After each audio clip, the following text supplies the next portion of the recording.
Landmines and jellyfish, welcome back to Knives, I guess, and you can't tell me what to do. You're not my real mom. So I was scrolling through YouTube, as you do, looking for something to watch, and I saw the Knife Doctor do an open tag on the 3 for Thursday, so he's going to get tagged in this. But while I was watching it, I'm like, I thought to myself, Knives, I guess, what do you want to show off? And so I kind of decided on showing 3 of the most disappointing knives that I've bought. A lot of people don't do this. A lot of people aren't like, here, I bought this terrible thing and I want to show it off. But here we are.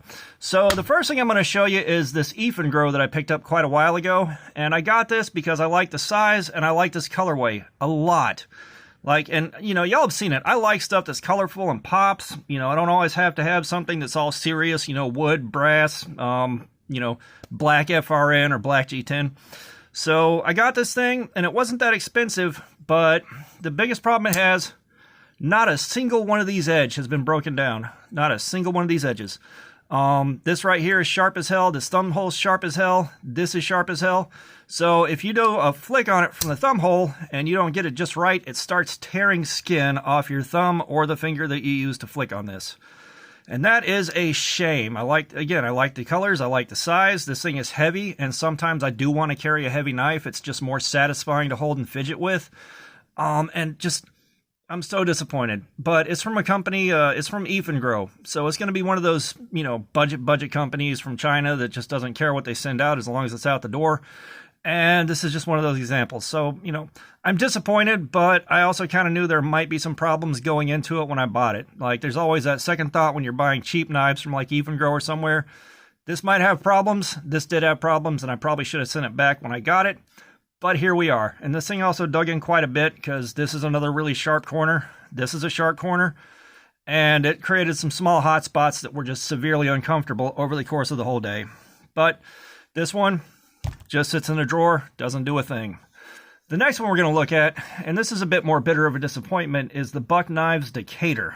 And, you know, I like my CRKT CEO style knives. I like those gentleman knives, but they're always in, you know, carbon fiber or G10 or something like that. And you don't see them in wood all that often.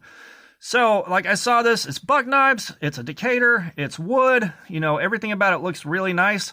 And this blade, plenty lengthy, like this is kind of in my wheelhouse for one of the things that I do like buying. However, this pocket clip is straight trash.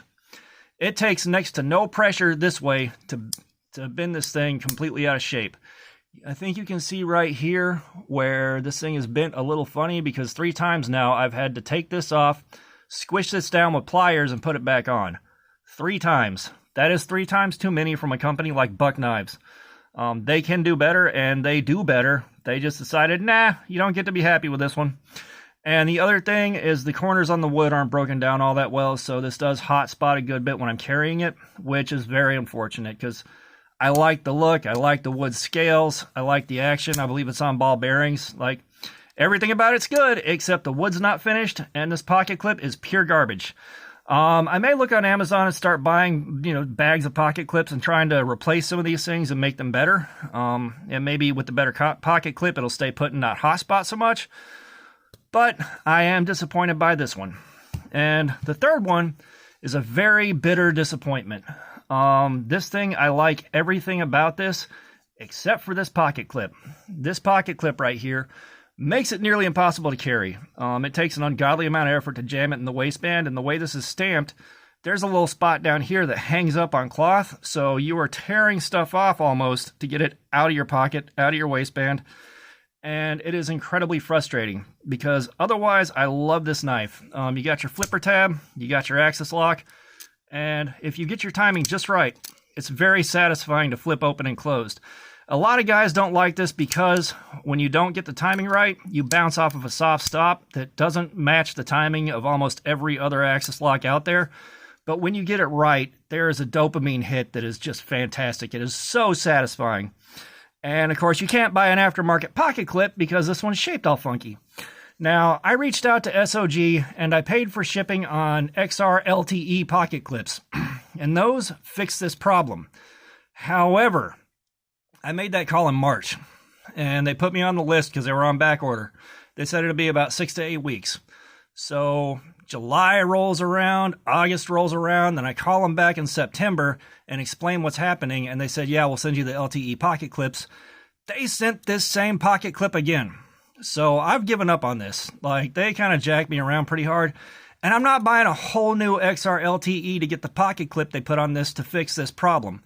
New ones don't have this, so they're a lot better off. But I'm not paying another $55, $60 for something because they screwed up on the pocket clip. They lost me on this one, and I'm so disappointed because otherwise I really like this a lot more than apparently everybody else does.